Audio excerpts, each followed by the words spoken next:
PlayStation's first half of 2024 has been quietly successful without necessarily setting the world alight. Helldivers 2 proved a surprise mega hit in both a critical and commercial sense. Final Fantasy VII Rebirth is one of the best RPGs of the year so far, even if it maybe hasn't quite sold the number of copies both Square Enix and Sony may have been hoping for. And as recently as a few weeks ago, both Rise of the Ronin and Stellar Blade launched, bringing with them exciting brands of sharp action. These exclusives have been bright spots in an industry otherwise plagued by layoffs and studio closures, of which Sony has played no small part in. But when it comes to what else to expect to play on your PS5 in the back half of 2024, there's a worrying lack of announced games and dates, especially compared to the strong first-party offerings Xbox currently has lined up. Of course, this could all change soon as we rapidly approach the summer showcase season, where exciting new reveals will undoubtedly steal the headlines. Sony will presumably want something shiny to show alongside a potential unveiling of the heavily rumoured PS5 Pro. But how many of those fresh announcements will actually be playable within the next 6 months is another question though. My guess is very few. Beyond this year's upcoming Silent Hill 2 remake, Death Stranding 2 in 2025, Bungie's Marathon, and a couple of other first-party releases we'll cover shortly, PlayStation's cupboard is looking relatively bare, especially when it comes to games from those keystone PlayStation studios. It begs the question of what each of these teams, those that helped build the PlayStation library into the strong place to play it is today, are up to now, and how long before we get to both see and play them. So let's take a look at what each of those developers, not including support studios, are doing, and when we can realistically expect to see new games from them. I am a man of fortune, and I must seek my fortune. Arguably the jewel in the PlayStation Studios crown, Naughty Dog's last full release was 2020's The Last of Us Part 2. The Uncharted developer hasn't been completely quiet since then, releasing both remastered versions of The Last of Us Part 1 in collaboration with Iron Galaxy, and Part 2 as recently as this January. But Naughty Dog's most notable recent announcement wasn't a new launch, but the cancellation of a multiplayer entry in the series that the studio had spent many years on before deciding to turn its attention back to where its proven skills lie: single-player adventures. In March 2023, co-studio head Neil Druckmann stated that the developer had chosen its next project, but didn't confirm if it was The Last of Us Part 3 or something else. In the 14 months since, we've heard very little, aside from a small tease in The Last of Us Part 2 making of documentary, where Druckmann stated that he has a concept in mind and that there's probably one more chapter to this story. Could we see a reveal of this new project soon? Whether it's a continuation of Ellie's story, a return to Nathan Drake's adventures, or something new entirely. I wouldn't be too surprised to see an announcement this year, even if playing it is still a way off. Santa Monica Studio released God of War Ragnarok to huge success in late 2022, and followed up with a surprisingly lengthy 3 Valhalla DLC in December of last year. However, what's next for the studio is a mystery, although we do know Cory Barlog, game director of 2018's God of War, moved on to helm a new project in 2021, after leaving Eric Williams to fill Ragnarok's director seat. Little to nothing is known about that new project, but given it's been in development for a number of years already, it wouldn't be beyond belief to see it revealed this year. As for a new God of War game, well, we likely can't expect that as quickly. Despite the gap between Ragnarok and its predecessor being only 4 years, the end of Kratos' Norse saga signals a new direction for the series, which naturally means it'll require a lot more work from the ground up.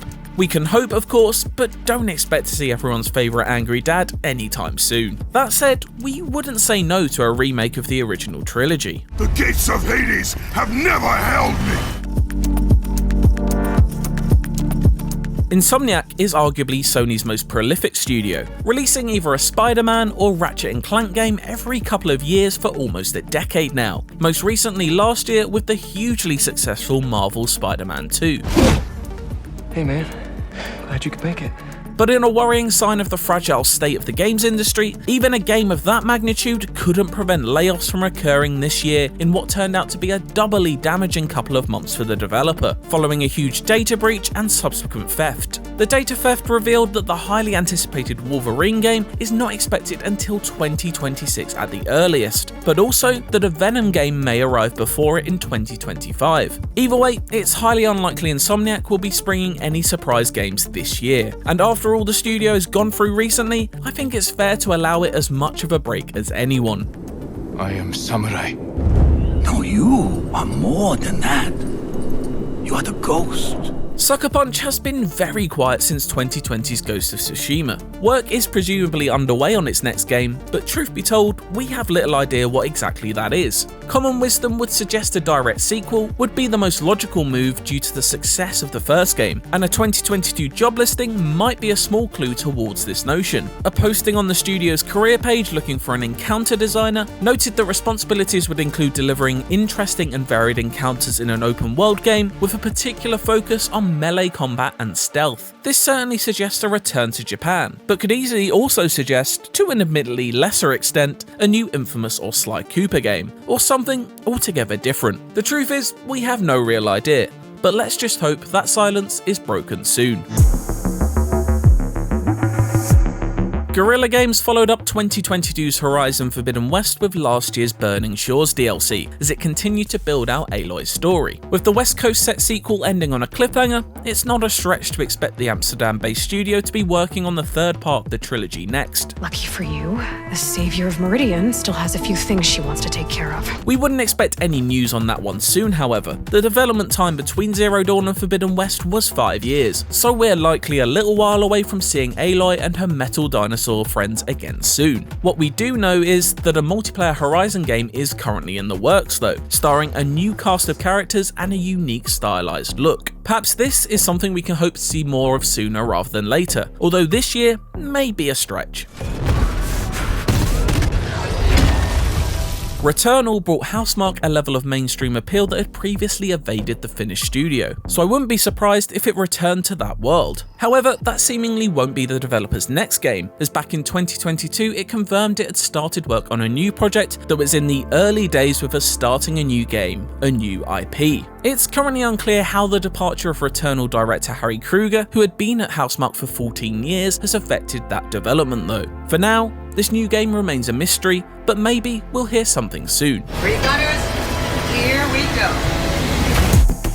Firewalk is the first studio listed here to actually have a game, albeit tentatively, listed for a 2024 release. Revealed last May, Concord is a PvP multiplayer shooter with a retro-futuristic sci-fi aesthetic that can be gleaned from its CGI announcement trailer. But we've heard practically nothing since. We're hoping to see some gameplay soon, otherwise that 2024 date might start to look a little shaky. You wanna know about us? Seems like everyone does these days. Fair Games is set to be the first game from Jade Raymond's Haven Studios, and it's a competitive heist game we've seen little of beyond a stylish CGI trailer. With no release window as yet, we'd be surprised to see it dropped later this year. With the continuing success of Helldivers 2, PSN hiccups aside, I'm sure PlayStation will look to learn positive lessons from its development and apply them to future projects such as Fair Games. The next step will be seeing a gameplay reveal, which is something we can realistically hope for this year. What did you do?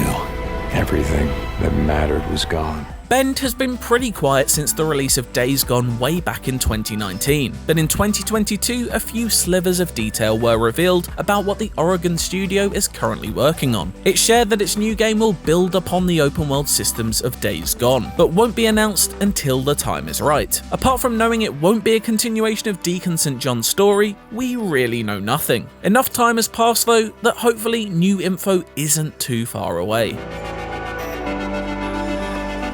Media Molecule spent most of the past decade working on Dreams, the game creation and curation project that was released in 2020. But as a result of significant layoffs at the studio earlier in 2024, live support for the game will soon end, as Media Molecule aims to ensure that Dreams transitions into a self-sustaining platform. There has been no news on what the developer's next project will be.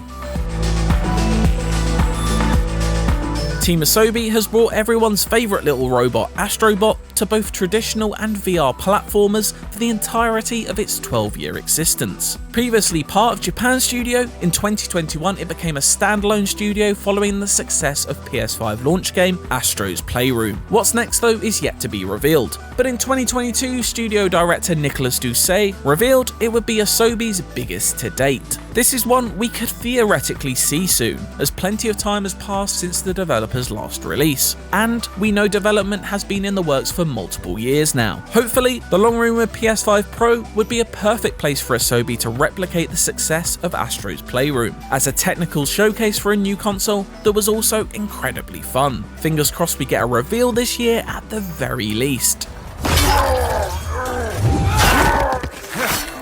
Following the success of both the Shadow of the Colossus and Demon's Souls remakes, Sony acquired Bluehole Games as a first-party studio in 2021. We don't know what its first project since joining the PlayStation Studios family is though, but we do know that the developer has expressed its desire to create an original game, rather than reimagining another classic. Perhaps we could see a reveal this year. Polyphony has been making Gran Turismo for 25 years now, so it would certainly be a shock to see it veer from that path in the near future. Having only released GT7 less than 2 years ago, it's unrealistic to expect anything new from the racing masters anytime soon. Let's come back to this when the PlayStation 6 arrives. Similarly, San Diego is well established as the MLB The Show studio. This year's entry only dropped in March, so we can expect to see another next spring if history is anything to go by. Having recently focused on VR games, Firesprite most recently developed Horizon Call of the Mountain for PSVR 2. What's next is anyone's guess, however. A new VR game would be the most educated guess, but given Sony's lack of commitment to creating games for its second headset, it wouldn't be a surprise to see the UK studio pivot to something more traditional. With recent reports of layoffs and unrest at the developer, a live service Twisted Metal game was reportedly cancelled, with the studio supposedly working on a new PlayStation game called Project Heartbreak. Details are thin on what this is though, and when we can expect it. And that's everything we know about upcoming first-party PlayStation games, and the truth is very few release dates look to be coming up quickly. Of course, this can and likely will change soon, and with GTA 6 looming on the horizon in 2025, it does make sense that many publishers are waiting for Rockstar to make the first move when picking a window. That said, that doesn't prevent 2024 from still looking relatively empty when it comes to PS5 exclusives. Let's hope that after a summer of reveals, the outlook will look a lot brighter, not only for players waiting for new games to play, but for the developers who work so hard to deliver them to us. For everything PlayStation, Xbox and Nintendo, make sure to stick with IGN.